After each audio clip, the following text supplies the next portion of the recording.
Ele queria casá-la com um príncipe poderoso. No entanto, a princesa tinha um amante, e do amante ela esperava um filho. Sabedor do fato, o rei resolveu matá-la.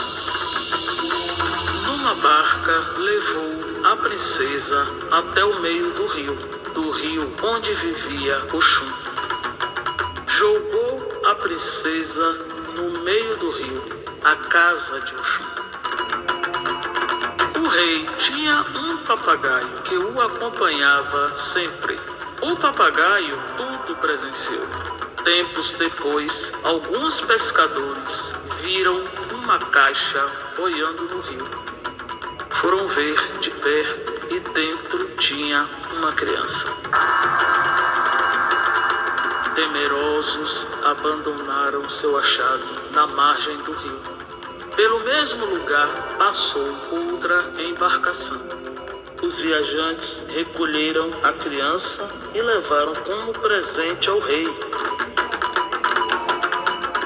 O rei ficou feliz com o presente e resolveu apresentar a criança ao povo como sendo filha sua.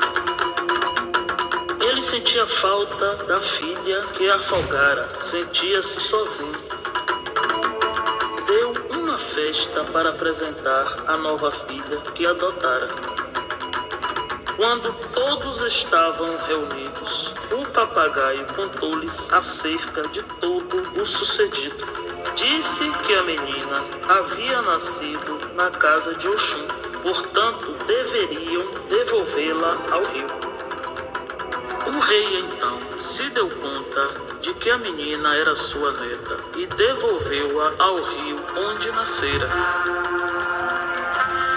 A criança cresceu protegida por Oxum. Essa menina era Oiá, Oiá.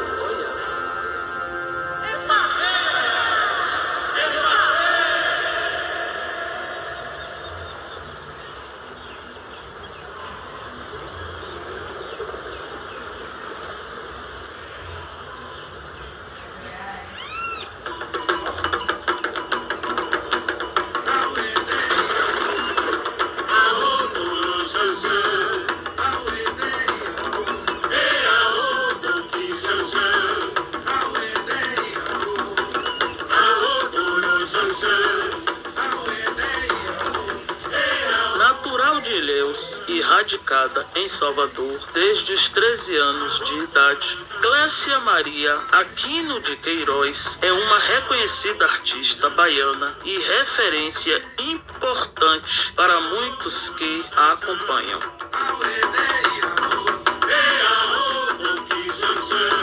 Licenciada em dança pela Universidade Federal da Bahia, atriz diversas vezes indicada e premiada por seu trabalho, Clécia é doutora em difusão do conhecimento pela UFBA e mestra em artes na Howard University dos Estados Unidos, onde desenvolveu um programa de formação em dança para jovens baseado nos arquétipos dos orixás.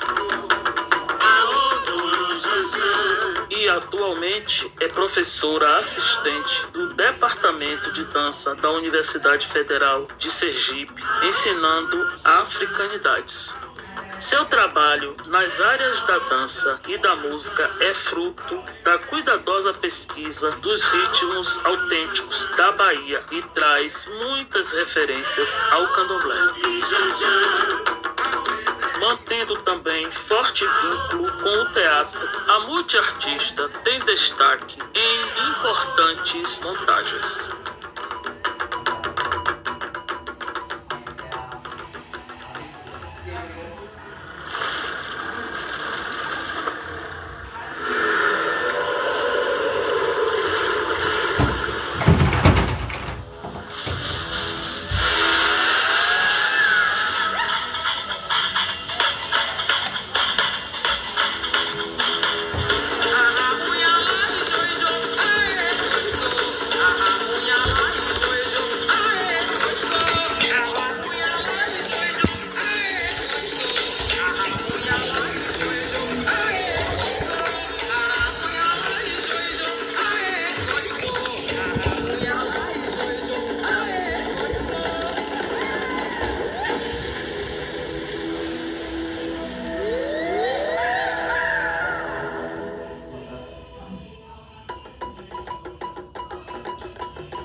Lúcia Queiroz começou a aprender dança ainda criança, em Salvador, onde fez aulas de dança moderna, jazz, capoeira e dança afro com o mestre King, sua grande referência neste momento e com quem estudou posteriormente no SESC durante mais 5 anos.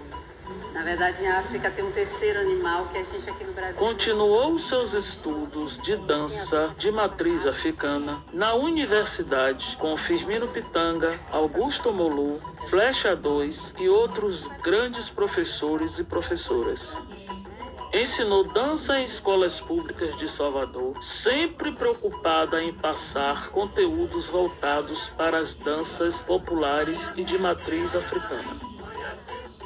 Também deu aulas na Universidade Federal da Bahia. Foi professora de voz e dicção teatral da Escola de Teatro da mesma universidade e de diversos outros institutos ligados ou não ao ensino público, reunindo vasta experiência e levando a muitos e muitos jovens o seu amor pela cultura afro-brasileira. Como Oxum, seu brilho se espalha de forma luminosa por onde passa e tal qual Oiá, sua Yansan guerreira, se revela nas adversidades, superando os obstáculos que surgem em sua vida com garra e persistência e inspirando seus alunos a nunca desistirem dos seus sonhos.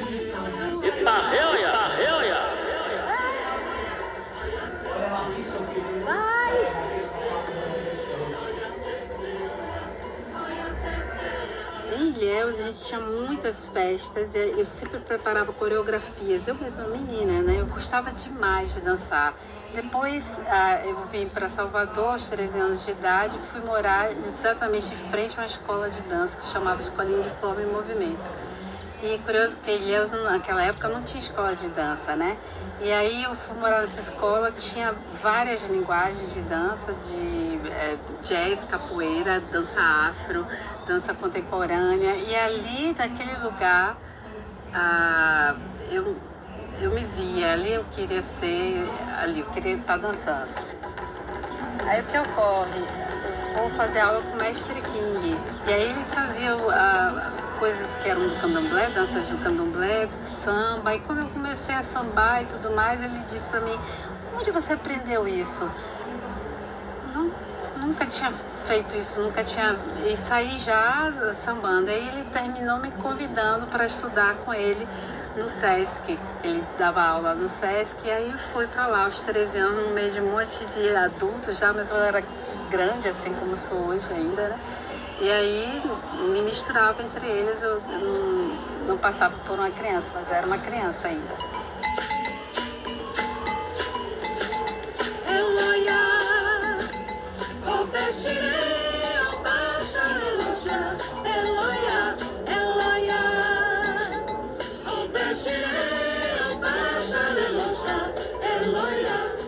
O interesse pela dança afro vem desde que eu entrei na escola. Aquilo era o que eu gostava. Na hora da dança afro era a minha felicidade. Então eu já fui imediatamente para o SESC porque me interessava muito.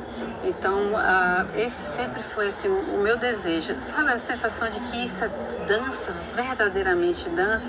Não tem uma contagem certa, não tem Não, aqui é simplesmente você se relaciona com a música, você vai escutando a música, vai ouvindo e vai fazendo. Então, essa sensação eu tenho até os dias de hoje.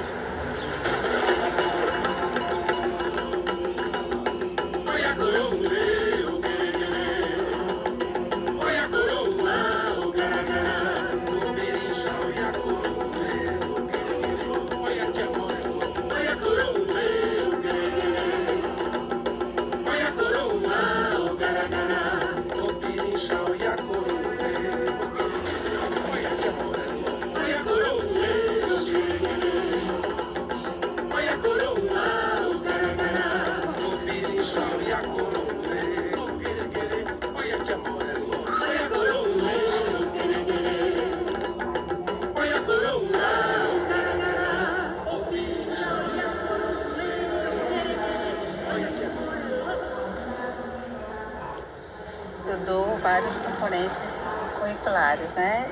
Várias disciplinas. Então, se a gente pensar dentro de africanias, geralmente eu começo contextualizando para o aluno aquilo que ele vai estudar. Se a gente está falando de orixás, a gente vai estar conhecendo esse orixá. Ele precisa conhecer para poder dançar. Quanto mais ele souber da potência do orixá, ele vai fazer isso de uma forma melhor.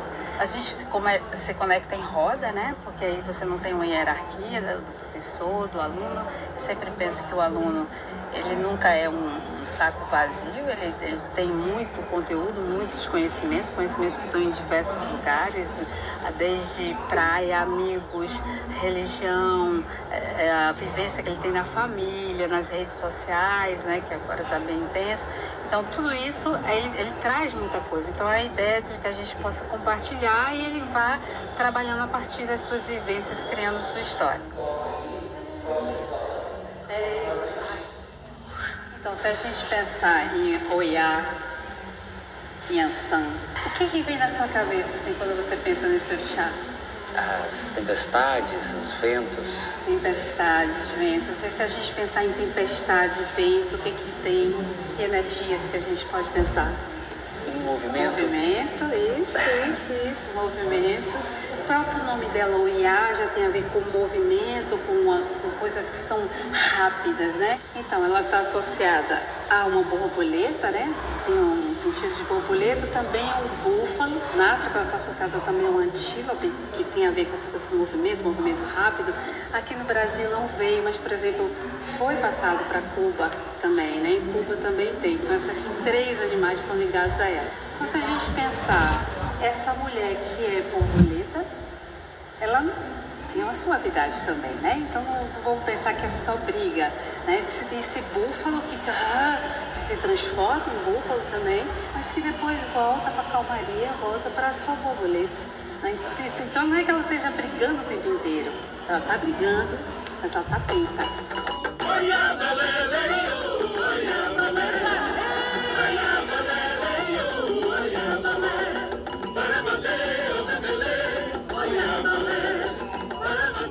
Tem vários ritmos que ela dança. Ela não só dança o Ilu, o Daró, né? Mas dança Vassi, dança Jexá, tem Jexá.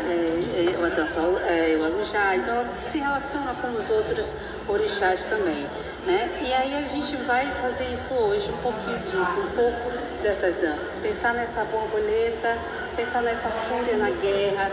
Tem uma relação de guerra também que é bem interessante, porque ela foi esposa de Ogum antes de ser esposa de Xangô.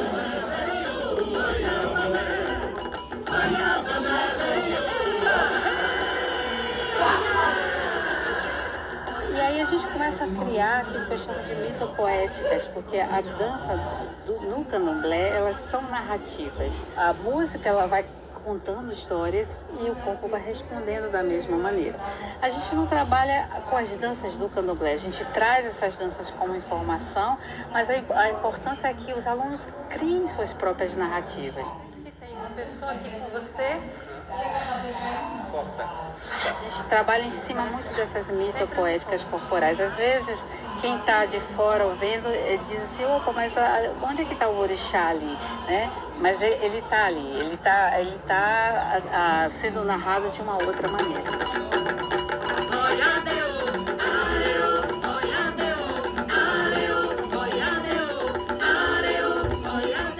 Adoro o candomblé, adoro. Eu não sou iniciada, não sou filha de santo, quase fui, né? Mas assim, tenho amor e assim, respeito muito. Minha vida sempre foi de muitas guerras e que eu tenho que vencer. Então, essa relação de Oiá é uma relação dessa força, né? De você enfrentar sem medo as coisas. Você tem que ir lá e a gente tem que resolver. Às vezes é no verbo, às vezes é na suavidade, né? Eu tenho uma suavidade de Oxum também muito, muito forte. Então, mas às vezes a gente precisa se colocar no verbo. E só nesse aspecto eu me identifico com ela.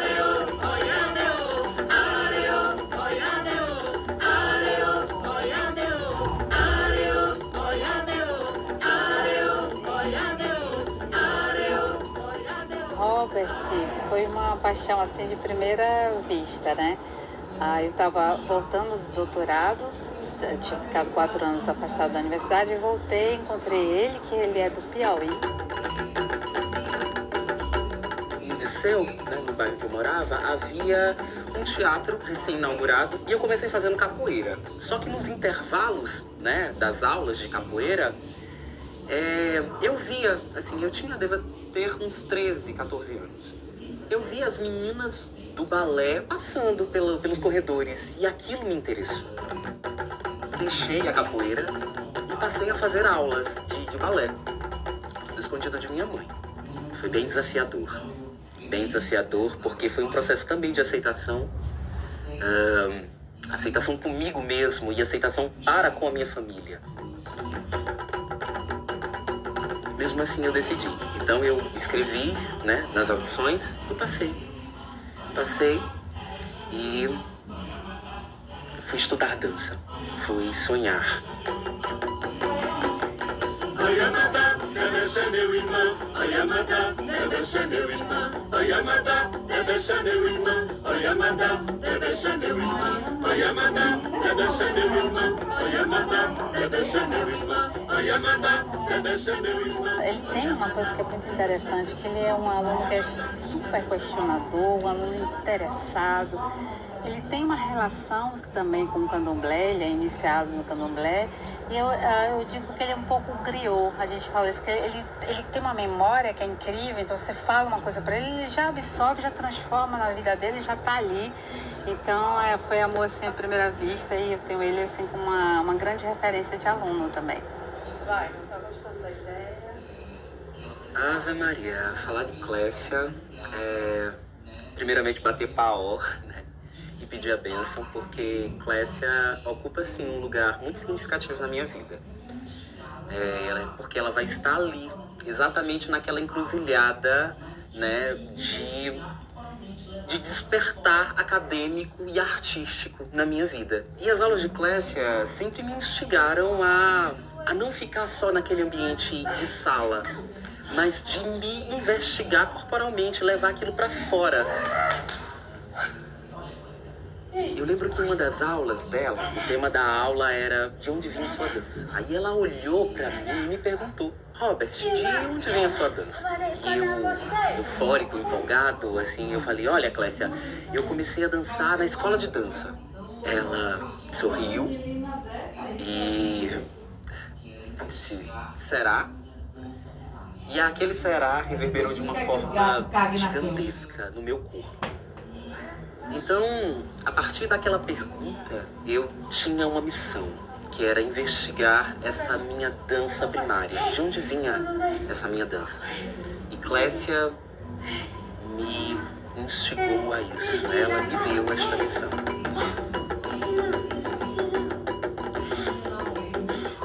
Eu comecei a dançar dentro do terreiro de minha avó. Minha avó era mãe de santo, em Teresina, e aí eu cresci ali dentro.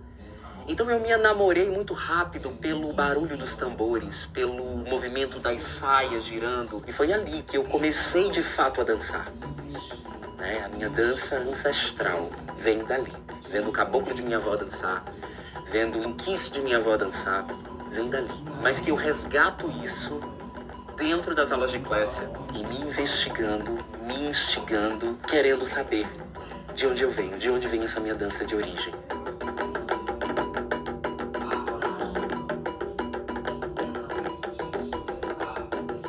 A Yansa, Clécia é uma Yansa. Clécia é essa mulher que diz: você vai, você consegue, vá, coragem. E foi através disso, desse impulso de Yansan, sabe? Dessa fúria, dessa mulher que encoraja, né? Que eu pude ir e me aventurar dentro do universo acadêmico, dentro da minha vida enquanto artista. Foi essa. Yansan é mãe de 9. Clécia também é mãe, sabe? Clécia é minha Yá, minha mãe. Olha de Miloia, olha de Olorum, olha de Miloia, olha Clécia Queiroz sempre entendeu profundamente sua relação com a ancestralidade. Particularmente com relação à sua avó, uma filha de Ançã que ainda criança e vivendo distante da capital, a cada vez que surgia nos céus uma tempestade, corria para o meio da chuva e sorria, dançava e cantava continuadamente até a chuva parar. Não havia jeito de tirá-la de lá. Depois, ela teve glaucoma e ficou totalmente cega, tendo morrido aos 106 anos. Por volta dos seus 85 anos, já não podia caminhar bem e só o fazia auxiliada por alguém.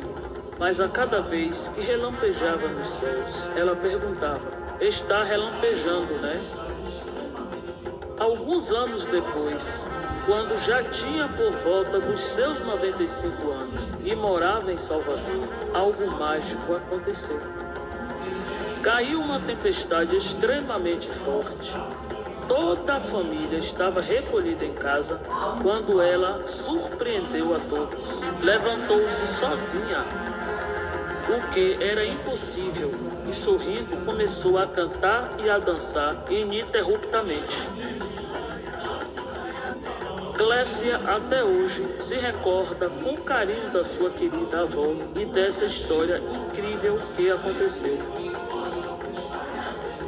Em 2022, Clécia foi a um babalaú que lhe abriu um jogo de infarto e, referindo-se ao seu joelho comprometido por uma lesão, disse-lhe que Oiá estava trazendo a positividade sem lhe pedir oferendas.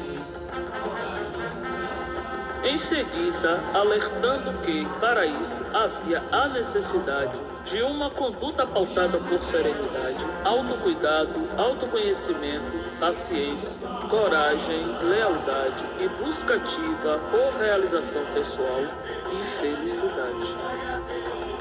Disse-lhe que ela era uma herança de sua ancestralidade. Epa, oia, oia! Oia, baby, oia, oia.